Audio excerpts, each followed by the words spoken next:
Video rekaman ibu hamil positif COVID-19 ditolak petugas puskesmas yang asyik karaokean.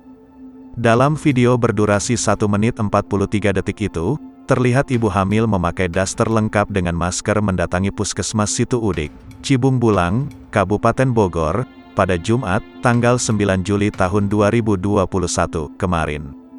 Sebuah video viral menunjukkan petugas puskesmas pembantu Situ Udik, Kabupaten Bogor menolak melayani warga dengan alasan tutup padahal terdengar suara dari dalam orang tengah bernyanyi karaoke.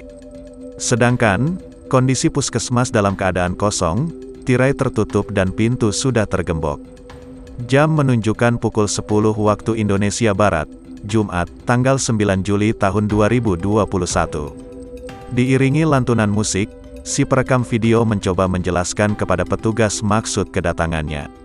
Terkait video viral tersebut, Bupati Bogor Ade Yasin meminta agar peristiwa di puskesmas Situ Udik tersebut diusut tuntas.